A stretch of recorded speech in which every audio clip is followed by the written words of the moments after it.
Aspirant, welcome back to my YouTube channel CSE Hindi Pathshala. I am Dharmendra. तो जैसा कि आपको पता है, इस लेक्चर सीरीज़ में हम लक्ष्मीकांत के सारे चैप्टर्स कवर कर रहे हैं, जिसमें हमने ऑलरेडी 1 से लेकर 10 तक के सारे चैप्टर्स कवर कर लिए हैं। ठीक है, आज हम कौन सा चैप्टर पढ़ेंगे? आज हमारा 11 चैप्टर कौन सा है? संविधान की मूलभूत संरचना, यानी कि basic structure of the constitution. ठीक है, और अगर आप यूपीएससी की तैयारी घर बैठे ही करना चाहते हैं, वो भी एकदम फ्री, तो आप हमारे इस इनिशिएटिव से जुड़ सकते हैं, जिससे आप भी घर बैठे अपनी तैयारी कर पाएंगे और इससे हमें भी मोटिवेशन मिलता रहेगा। ठीक है, और आपके कोई भी दोस्त या कोई भी आपका साथी जो यूपीएससी की तैयारी करने की सोच रहा है या करने वाला है, तो आप उन तक हमारे इन वीडियो को ज़रूर पहुँचाइए, ताकि ज़्यादा से ज़्यादा लोगों तक इस इनिशिएटिव को आप लोगों के द्वारा पहुँचाया जा सके। ठीक है, चलिए अब स्टार्ट करते हैं हमारा चैप्टर संविधान की मूलभूत संरचना। तो एक ब्रीफ इंट्रोडक्शन दूँ तो हम इस चैप्टर में क्या क्या पढ़ने वाले हैं। इस चैप्टर में हम पढ़ने वाले हैं कि मूल संरचना का प्रादुर्भाव कैसे हुआ, मतलब कैसे वह अस्तित्व में आई, ऐसे कौन कौन से केस थे, कौन कौन से प्रावधान थे जिनके चलते जो है जो हमारा बेसिक स्ट्रक्चर है वो एक अस्तित्व में आया। उसके बाद कौन कौन से ऐसे केस थे जिनके कारण जो मूल संरचना का प्रावधान है हमारे सुप्रीम कोर्ट के द्वारा लाया गया था, कौन कौन से केस थे, उन सभी केसों के बारे में हम अध्ययन करेंगे। ठीक है, आराम से विस्तार से मैं समझाऊंगा। और हाँ, अगर आप एकदम आपने बिल्कुल तैयारी स्टार्ट नहीं करी है, तो आप हमारे पहले के चैप्टर्स जरूर देखिए, क्योंकि आने वाले चैप्टर्स में हम पहले के चैप्टर्स में जो मैंने कुछ नॉलेज दी है, जो उनकी कुछ बेसिक अंडरस्टैंडिंग है, वो सब काम आएगी। तो यहाँ सिर्फ मैं उनको बोल के छोड़ दूंगा, लेकिन आपको बता दूंगा कि कौन से चैप्टर में कहाँ से आपको मिलेगी। मतलब इससे पहले वाले के अगर लेक्चर आपने नहीं देखे तो उन्हें जरूर देखिए, तभी आपको आगे के सारे लेक्चर्स बिल्कुल अच्छे समझ में आएंगे। ठीक है, और इसके बाद केसों के बाद मूल संरचना के कौन कौन से तत्व हैं, मतलब संविधान में से कौन कौन से भाग हैं। ठीक है, कौन कौन से ऐसे प्रावधान है जो मूल संरचना के अंतर्गत आते हैं। ठीक है, चलिए हम स्टार्ट करते हैं हमारा चैप्टर। तो उसमें सबसे पहला हम क्या पढ़ेंगे कि मूल संरचना का प्रादुर्भाव कैसे हुआ, मतलब कैसे वो अस्तित्व में आई। तो इसको लेके अलग अलग संवैधानिक संशोधन होते रहते हैं ना। उसके जब संविधान जो है हमारी संसद है, कोई भी संविधान में संशोधन करती है, तो उसकी जो संवैधानिकता को चेक करने के लिए हमारी एक सुप्रीम कोर्ट है, एक न्यायालय है, वो बैठा रहता है। तो सुप्रीम कोर्ट उसकी संवैधानिकता को चेक करती है। ठीक है, अगर उसमें कुछ भी उसे लगता है कि संविधान के अनुसार नहीं है, तो वो अपने वर्डिक्ट देती है। ठीक है, तो कई लोग उनके खिलाफ प्ली दायर करते हैं। ठीक है, कि अगर ये संविधान का कुछ उल्लंघन कर रहा है कोई भी कानून, तो इस तरीके से कानून आए, है ना, सुप्रीम कोर्ट में बहस हुई, तो उनके चलते ये सब आज हमारा वर्तमान में मूल संरचना का प्रावधान आया। ठीक है, तो सबसे पहला केस कौन सा था? सबसे पहला केस था शंकरी प्रसाद मामला 1951 मतलब एक मान ये मान लो कि पहला ही संविधान संशोधन अधिनियम हुआ था उस टाइम पे। ठीक है, तो फर्स्ट संवैधानिक संशोधन को चुनौती देने के लिए, जिसमें क्या था कि संपत्ति के अधिकार में कटौती की गई थी। पहले संवैधानिक संशोधन में क्या किया गया था? तो आपको ये भी याद रखना है कि पहले संविधान संशोधन में संपत्ति के कुछ अधिकारों में कुछ कटौती की गई होगी। तो संपत्ति के अधिकारों में कटौती मतलब फंडामेंटल राइट्स में कुछ कटौती की गई होगी, है ना। और फंडामेंटल राइट के अपने यहाँ में मूल अधिकार थे। ठीक है, तो उनमें कटौती करने को अगर चुनौती देने के लिए किसी ने केस दायर किया होगा। ठीक है, तो उसके बाद विवाद में फिर सुप्रीम कोर्ट ने शंकरी प्रसाद मामले में अपना वर्डिक्ट दिया था। तो सुप्रीम कोर्ट ने क्या कहा था? सुप्रीम कोर्ट ने कहा था कि संसद जो होती है आर्टिकल 368 के तहत फंडामेंटल राइट में संशोधन कर सकती है। ठीक है, इसने कहा था आर्टिकल 13 में विधि जो शब्द है के अंतर्गत संवैधानिक संशोधन अधिनियम या संवैधानिक नियम नहीं आते हैं। ध्यान देना, बिल्कुल आपको याद रखना है कि शंकरी प्रसाद मामले में क्या कहा था कि आर्टिकल 13 के अंदर विधि शब्द के अंतर्गत संवैधानिक संशोधन वाला जो है नियम नहीं आता है। अतः जो हमारी संसद है वो आर्टिकल 368 के अंतर्गत फंडामेंटल राइट में संशोधन कर सकती है। चलिए, अब इसके बाद क्या? इसके बाद फिर एक और मामला आया सुप्रीम कोर्ट में, वो है गोलकनाथ मामला। ये कब आया था? 1967 में। ये क्यों आया? ये सुप्रीम कोर्ट ने जब 17वां संवैधानिक संशोधन हुआ था, उसको चुनौती देने के लिए ये वाला मामला किसी ने दायर किया हुआ। ठीक है, तो इसमें जो पहले जो निर्णय दिया था, पहले क्या निर्णय दिया था कि जो संसद है आर्टिकल 368 के अंतर्गत, ठीक है, फंडामेंटल राइट में संशोधन कर सकती है। और जो संशोधन अधिनियम है वो आर्टिकल 13 के अंदर कोई विधि या नियम नहीं है। ठीक है, तो उसको शून्य घोषित हम नहीं कर सकते। तो इसमें उस वाले मामले को एकदम बदल दिया था। इसने कहा था कि फंडामेंटल जो राइट्स हैं हमारे वो अपरिवर्तनीय हैं। ठीक है, ना तो उनमें कोई कटौती की जा सकती है, ना ही उन्हें वापस लिया जा सकता है। ध्यान रखना, ना तो कटौती कर सकते हैं ना वापस लिया जा सकता है, ठीक है। और आर्टिकल 13 के अंतर्गत जो संवैधानिक संशोधन है ये एक कानून है, एक विधि है। तो ऐसा कौन सा मामला था जिसमें आर्टिकल 13 के अंतर्गत संवैधानिक संशोधन को विधि या कानून माना? तो वो था गोलकनाथ मामला 1967, ठीक है। कौन से संवैधानिक संशोधन को चुनौती दी थी? 17वें संविधान संशोधन को इसने चुनौती दी थी, ठीक है। इसके बाद अगला 24वां संवैधानिक संशोधन हुआ 1971 में। तो उसमें क्या कहा था? उसमें संसद ने क्या किया था कि जैसे ये वाला जो जब सुप्रीम कोर्ट ने गोलकनाथ मामले में निर्णय दे दिया होगा कि भैया ऐसे कोई भी फंडामेंटल राइट्स में अब परिवर्तन तुम नहीं कर सकते और ऐसा कोई भी संवैधानिक संशोधन अधिनियम है वो 13 के अंतर्गत शून्य घोषित कर दिया जाएगा। तो उसके खिलाफ फिर संसद ने 24वां संवैधानिक संशोधन अधिनियम किया। तो उसमें संसद ने क्या कहा था कि आर्टिकल 13 और आर्टिकल 368 में जो संशोधन करने की शक्ति है, संशोधन करने वाली जो शक्ति है उसमें जो गोलकनाथ का जो मामला था उसके फैसले को पलट दिया था, ठीक है। गोलकनाथ मामले में क्या था? गोलकनाथ मामले में उसने कहा था कि फंडामेंटल राइट्स को तुम बदल सकते हो, 368 के अंतर्गत उनको संशोधन कर सकते हो। तो बस वही वाला मामला इसने बोल दिया था। क्या संसद जो होती है 13 और 368 में भी संशोधन कर सकती है, यानी कि फंडामेंटल राइट में कमी भी कर सकती है, उसको वापस भी ले सकती है, ठीक है। और यह 13 के अंतर्गत नहीं आएगा। ऐसा कोई भी संवैधानिक संशोधन अधिनियम जो है वो 13 के अंतर्गत नहीं आएगा। सॉरी, इसने शंकरी प्रसाद मामले जो शंकरी प्रसाद वाला मामला था उसको दोबारा से ही बहाल कर दिया था। और गोलकनाथ के मामले का जो गोलकनाथ मामले में जो इसने वर्डिक्ट दिया था उसको पलट दिया था। मैं अपने आप को करेक्ट करूँगा, गोलकनाथ मामले के फैसले को इसने पलट दिया था। और ये जो मामला था कि इसको वापस कर सकते हैं, कमी कर सकते हैं, 13 के अंतर्गत नहीं आएगा। ये शंकरी प्रसाद वाला जो मामला था उसी को द्वारा से उसके फैसले को द्वारा से बहाल कर दिया था। किसने? संसद ने किया था।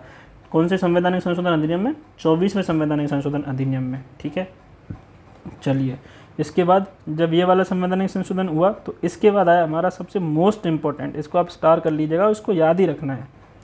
ये था हमारा केशवानंद भारती केस 1973। यही वो केस है जो भारतीय संविधान में जो मूल संरचना का प्रावधान है उसको लेके आता है, उसको अंतर्निहित करता है, ठीक है।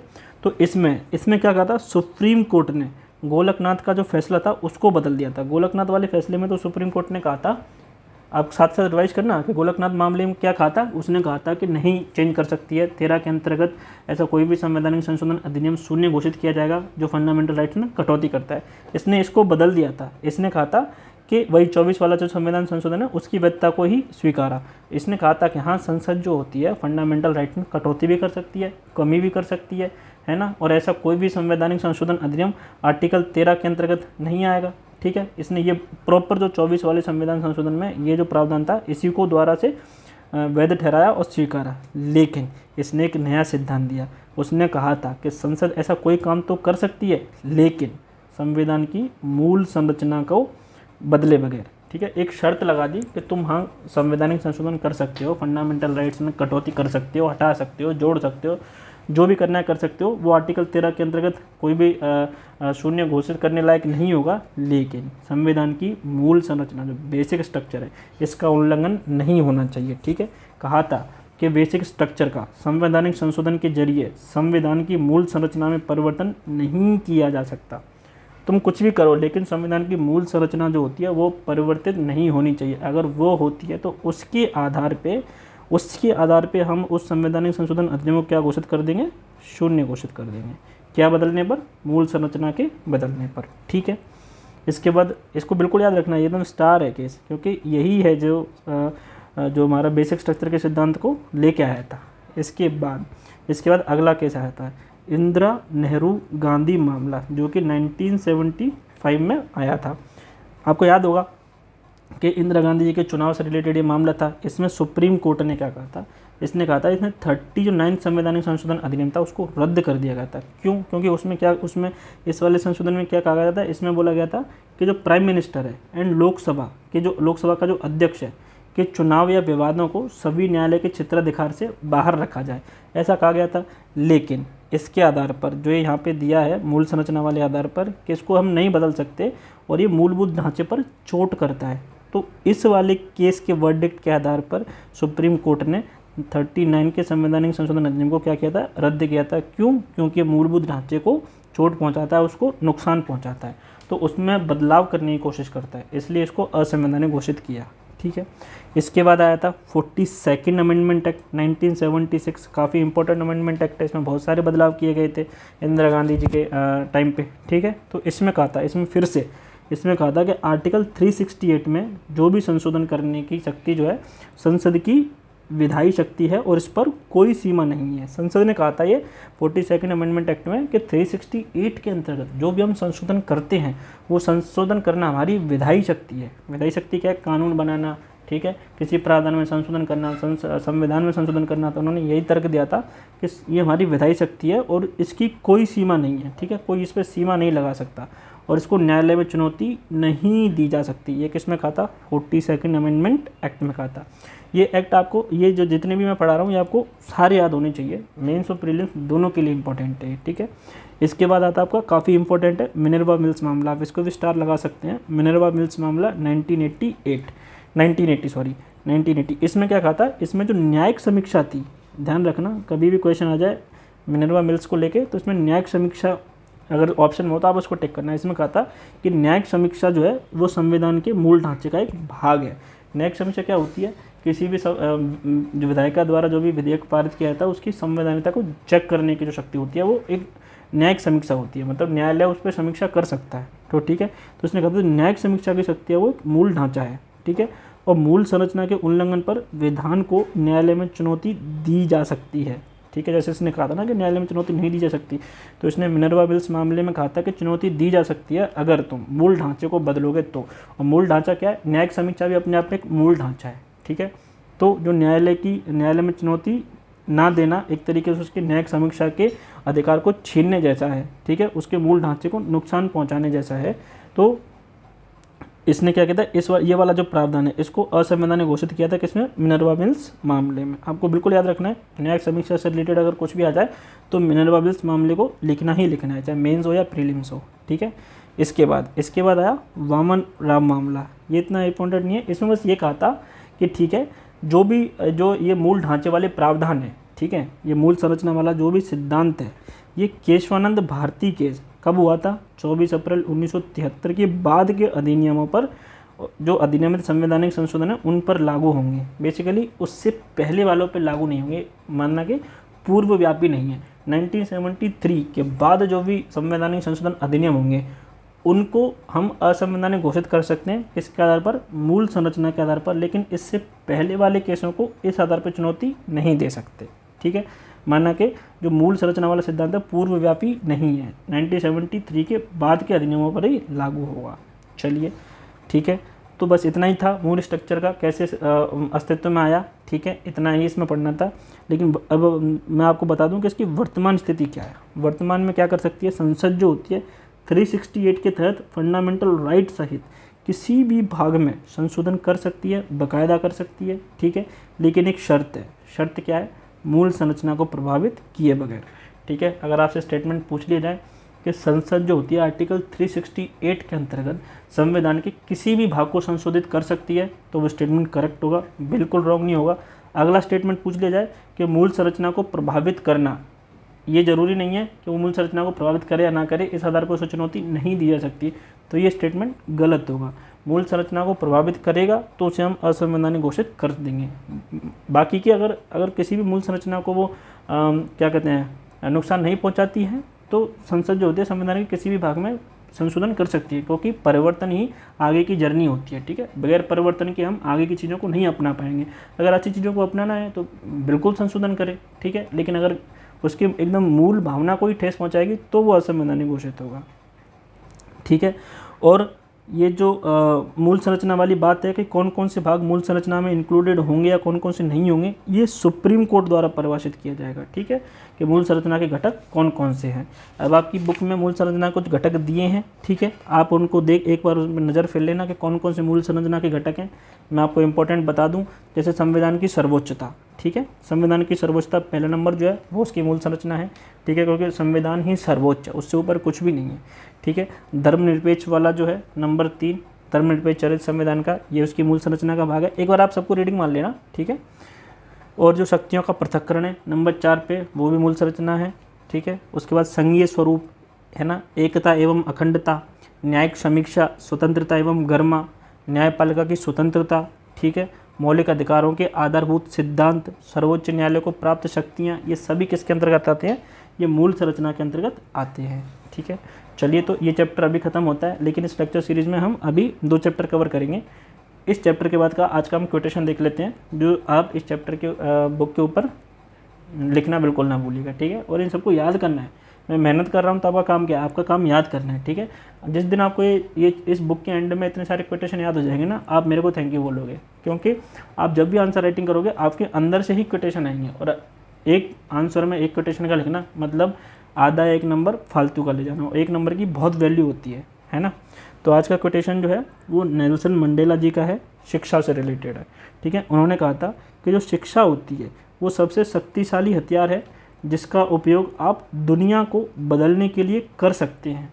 बिल्कुल सही बात है कि शिक्षा ही है जिसके जरिए हम दुनिया को बदल सकते हैं। यही वो हथियार है जिसके बलबूते पर हम भी कुछ बदलने चले हैं। हम भी तो एक शिक्षा ग्रहण कर रहे हैं ना, क्यों? क्योंकि हम कुछ बदलना चाहते हैं। ठीक है, आप जो है ये नोट्स है मेरे हैंड रिटन नोट्स, ये मेरे टेलीग्राम चैनल CSE हिंदी पाठशाला पे जाके देख सकते हैं, जिसका लिंक आपको डिस्क्रिप्शन में मिल जाएगा। चलिए अब हम बात करते हैं हमारे अगले चैप्टर की, चैप्टर नंबर 12। ये है आपका पार्लियामेंट्री सिस्टम, मतलब संसदीय व्यवस्था। जो आज हमारे भारत में कौन सी व्यवस्था चलती है, पार्लियामेंट्री सिस्टम चलता है ना। ठीक है, तो इस लेक्चर में मैं आपको बताऊंगा कि संसदीय व्यवस्था के कौन कौन से संवैधानिक प्रावधान हैं, क्या क्या उसकी विशेषताएं हैं, ठीक है, क्या क्या उसके दोष हैं। और हमारी एक और जो अगली ऐसी व्यवस्था है वो US की राष्ट्रपति शासन व्यवस्था, उससे हम इसको कंपेयर करके देखेंगे कि उससे किस मामले में अच्छी है और किस मामले में वो अच्छी है। ठीक है, और इसे हमने UK कैबिनेट जो प्रणाली है उससे अपनाया है, तो उसके साथ में हम इसको कंपेयर करके देखेंगे इस चैप्टर में। ठीक है, तो आप अपनी बुक अपने सामने रख लीजिए और जैसे जैसे मैं जो बताता चलूँ आप उसको हाईलाइट करते चलिए। ठीक है, मैं आपको गारंटी के साथ दे रहा हूँ, जो मैं यहाँ बता रहा हूँ आप बस वही पढ़िए और उसी को 1000 बार पढ़िए। उससे एक्स्ट्रा उसमें बहुत कुछ लिखा होता है, आप कुछ भी मत पढ़िए। ठीक है, क्योंकि हम जब पहली बार पढ़ाई कर रहे होते हैं तो हमें इतना पता नहीं होता कि क्या क्या पढ़ना है क्या नहीं पढ़ना। हमें एक जो स्टेटमेंट होता है ना वो सब अच्छे लगते हैं। यही होता है कि अगर आपके पास सही गाइडेंस नहीं होती है तो आप कुछ भी पढ़ लेते हो, है ना। लेकिन आपको जब सही गाइडेंस मिल रही है आज के दौर में तो आप उसका ज़रूर फ़ायदा उठाएं और इस वीडियो को ज़रूर दूसरों तक पहुँचाएँ। ठीक है, चलिए तो हम पढ़ते हैं संसदीय व्यवस्था के संवैधानिक प्रावधान। कौन कौन से संविधान में क्या क्या प्रावधान दिए गए हैं संसदीय व्यवस्था को लेकर के। ठीक है, तो जो हमारे संविधान में आर्टिकल 74 से लेकर 75, मतलब 2 ही आर्टिकलों में केंद्र के अंदर संसदीय व्यवस्था की बात करी गई है, और आर्टिकल 163 और 164 के अंतर्गत राज्यों में जो संसदीय व्यवस्था की बात करेंगे, मतलब राज्यों में भी यही वाली व्यवस्था अपनाई गई है ना। विधानमंडल और विधान परिषद, कुछ राज्यों में विधान परिषद हैं और विधान परिषद बना सकते हैं। ठीक है, अगर आपको एक ट्रिक बताऊं तो इनको याद करने के लिए आप इनमें 89 जोड़ देना। ठीक है, ये सभी एक्ट्स में अप्लाई नहीं होता, लेकिन हाँ अगर सेंटर से स्टेट का कुछ निकालना है कि सेंटर से रिलेटेड आपको कुछ आर्टिकल दिया है और आपको स्टेट का निकालना है तो कुछ उसमें ये ट्रिक काम कर जाती है। ठीक है, तो याद रखने के लिए आप इसको अप्लाई कर सकते हैं, बाकी सब में मत करना, देख लेना कहाँ कहाँ अप्लाई हो रही है, तो याद करने में थोड़ी सहूलियत हो जाएगी आपको। ठीक है, चलिए अब हम पढ़ते हैं संसदीय सरकार की विशेषताएं। कौन कौन सी विशेषताएं हैं संसदीय सरकार की। ठीक है, और ये सारी विशेषताएं आपको याद होनी चाहिए। ठीक है, ये प्रीलिम्स में भी स्टेटमेंट के रूप में पूछी जा सकती हैं, और मेंस में अगर क्वेश्चन बन जाए कि संसदीय व्यवस्था हम भारतीय संविधान में संसदीय व्यवस्था को अपनाने की क्या कारण है और यह किस मामले में जो US की राष्ट्रपति शासन प्रणाली से बेहतर है, या किस मामले में उनमें आलोचनात्मक अगर कुछ पूछ लिया जाएगा जैसे क्रिटिकल एनालाइज करना है, तो दोनों चीज़ें पता होनी चाहिए। तो आपको हर एक स्टेटमेंट याद होना चाहिए, है ना।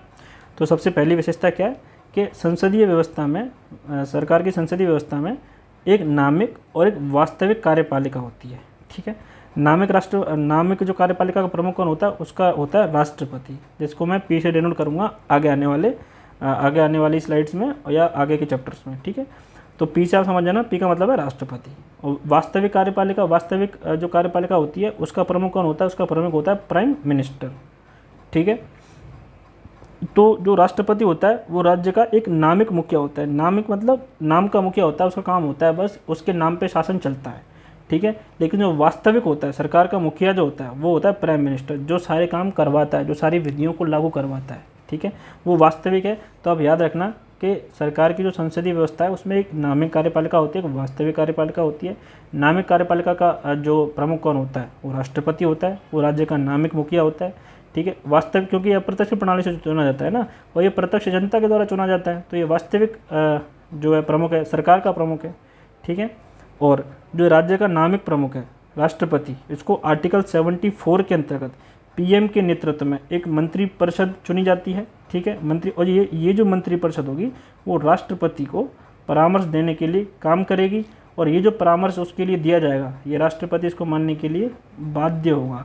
ये पहले से नहीं था, अगर ऐसे कभी आ जाए स्टेटमेंट के मूलतः स्टार्टिंग से ही राष्ट्रपति बाध्यता नहीं, उसको 42nd and 44th amendment act के द्वारा बाध्य बनाया गया था, ठीक है। तो बिल्कुल याद रखना, नामिक कार्यपालिका, वास्तविक कार्यपालिका, वास्तविक कार्यपालिका का प्रमुख प्राइम मिनिस्टर, नामिक का राष्ट्रपति, राष्ट्रपति राज्य का प्रमुख होता है, राज्य का मुखिया होता है, और इसको कार्य करवाने के लिए, इसकी मदद करने के लिए एक पीएम के नेतृत्व की मंत्रिपरिषद होती है, जिसका प्रावधान आर्टिकल 74 में किया गया है, और जो परामर्श उसके द्वारा दिया जाता है वो राष्ट्रपति के लिए बाध्य होता है। इसी तरीके से आपको एकदम लाइन बाई लाइन याद होना चाहिए, ठीक है।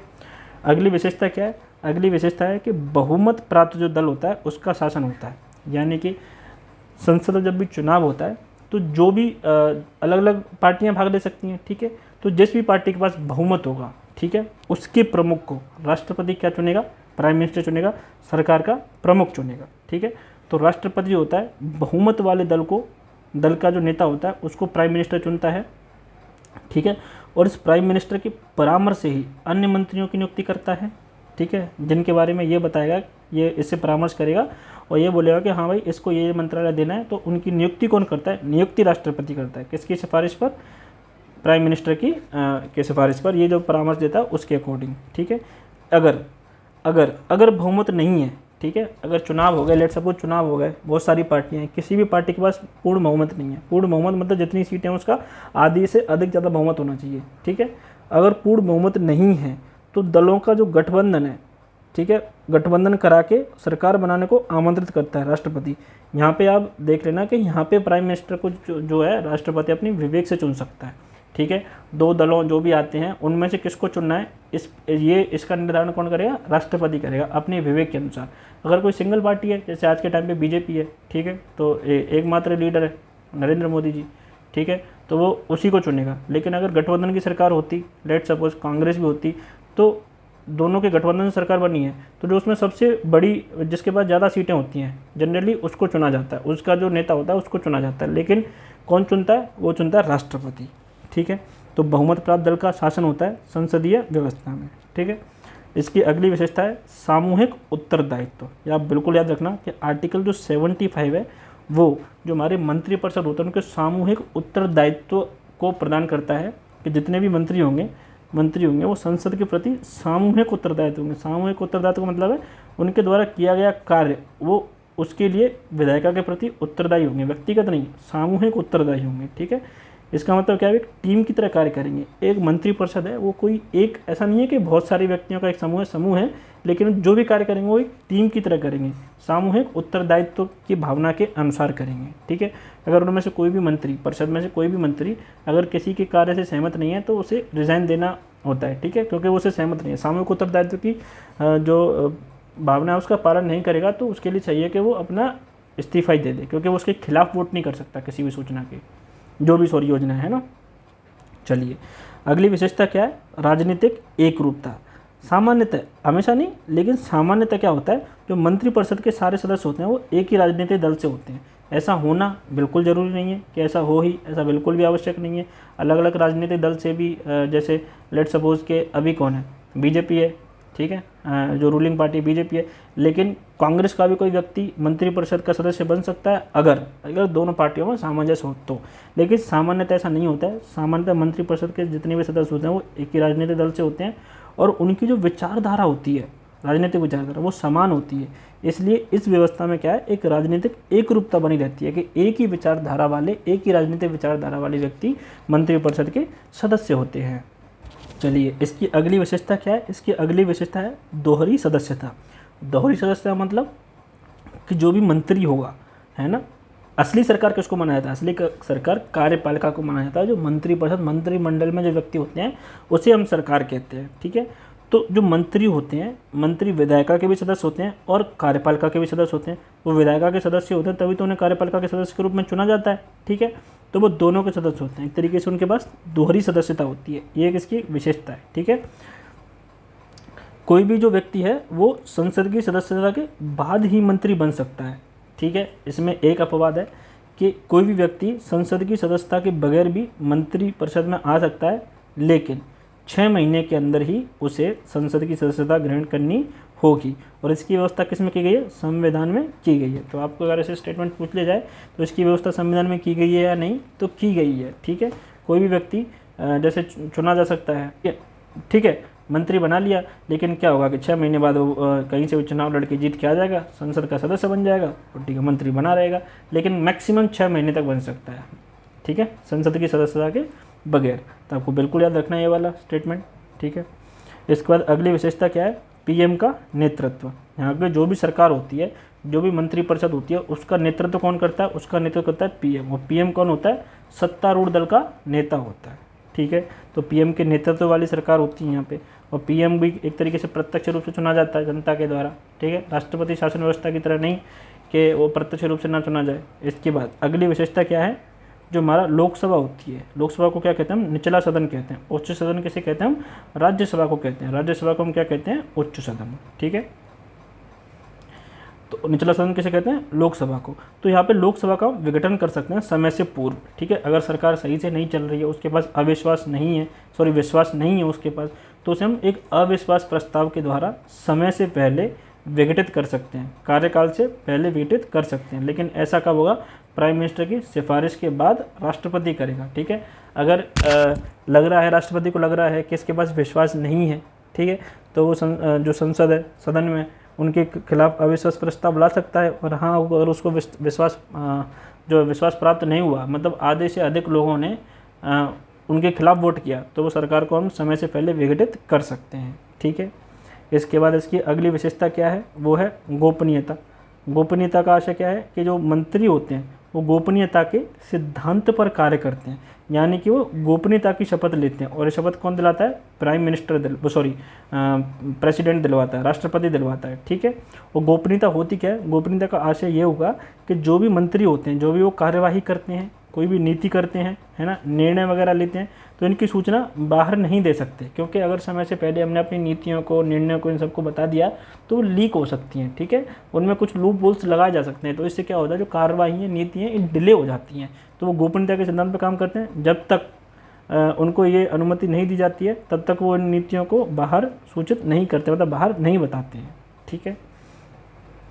तो ये थी व्यवस्था किसकी? हमारी संसदीय व्यवस्था की। पार्लियामेंट्री सिस्टम की जो फीचर्स थे वो हमने पढ़े।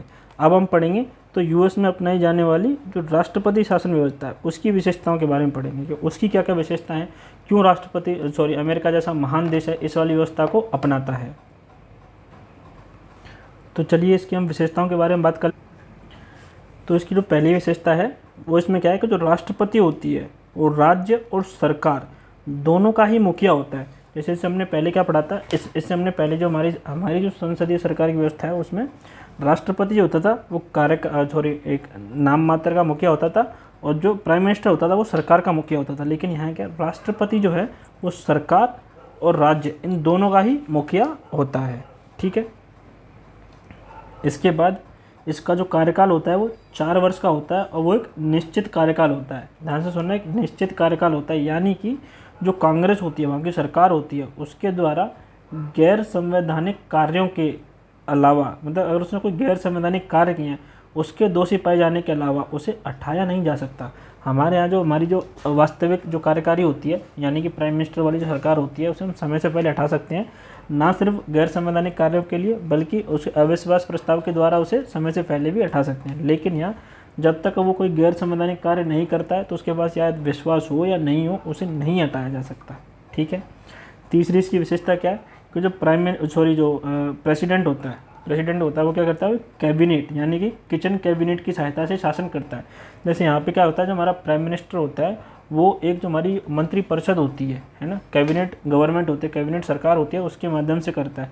लेकिन यहाँ का जो राष्ट्रपति होता है वो एक किचन कैबिनेट के माध्यम से शासन को चलाता है। और इसमें कौन कौन से सदस्य होते हैं? इस किचन कैबिनेट में जो भी होते हैं इसके द्वारा एक गैर निर्वाचित और विभागीय सचिव होते हैं, जैसे हमारे सेक्रेटरी हो गए, है ना।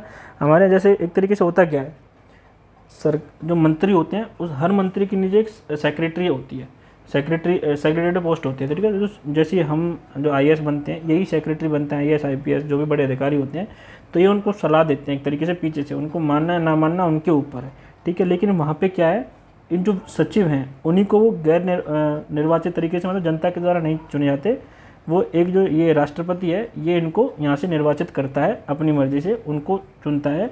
और इनकी जो एक सभा होती है, एक जो कैबिनेट होती है, उसको हम क्या कहते हैं, किचन कैबिनेट होती है। और ये जो किचन कैबिनेट के द्वारा जो भी परामर्श दिए जाते हैं, जो भी सलाह दी जाती है ना, वो एक परामर्शदायी होते हैं, मतलब केवल परामर्शदायी निकाय है, ठीक है।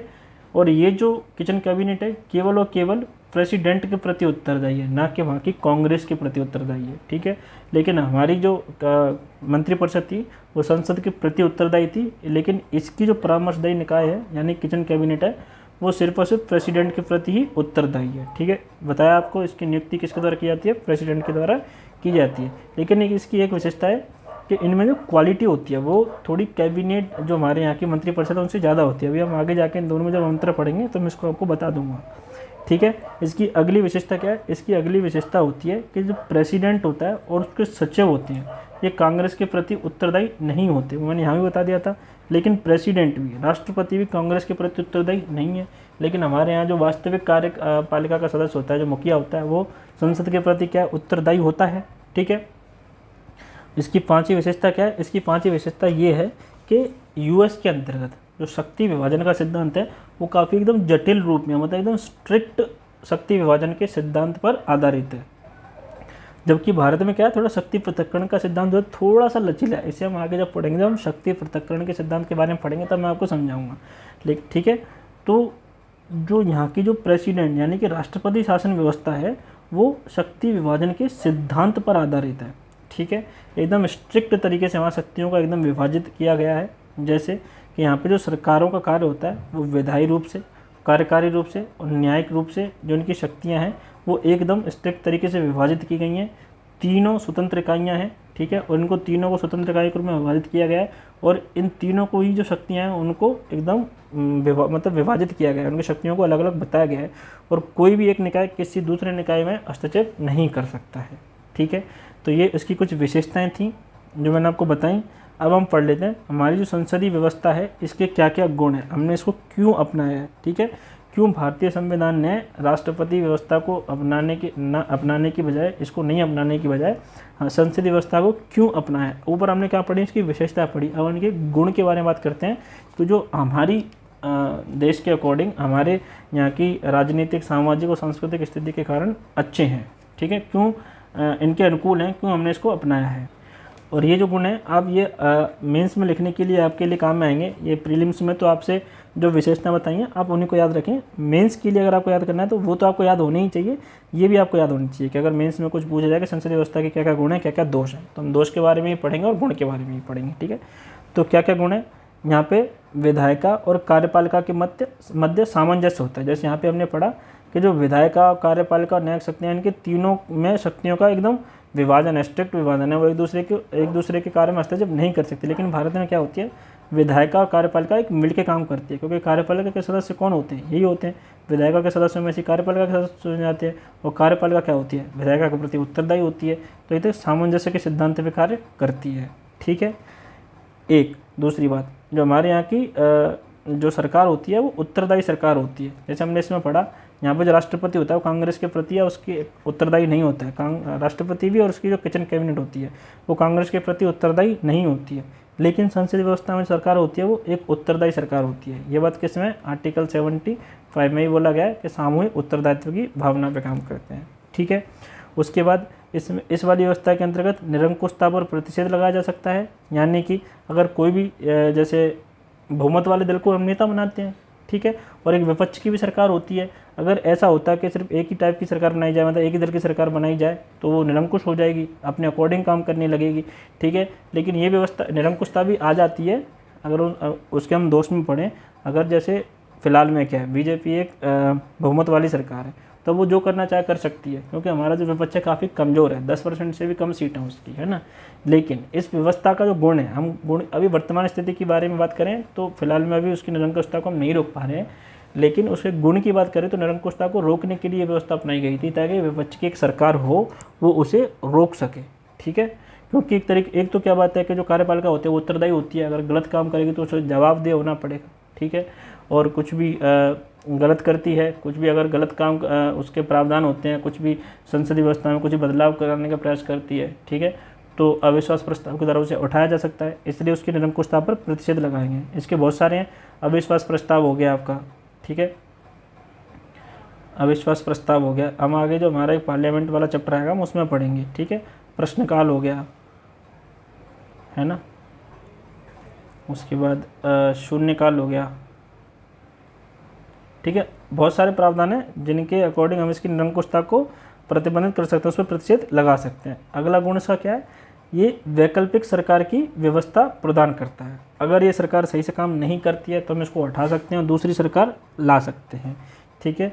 अगला इसका गुण क्या है कि व्यापक प्रतिनिधित्व है, मतलब लगभग देश के सभी हर कोने से प्रतिनिधित्व को पूरा करने की कोशिश की जाती है, ठीक है। क्योंकि जनसंख्या के आधार पर हमारे यहाँ सीटें आवंटित की जाती हैं और कोशिश की जाती है कि देश के हर एक कोने से जनता का प्रतिनिधित्व आए और यहाँ संसद में बैठे, ठीक है।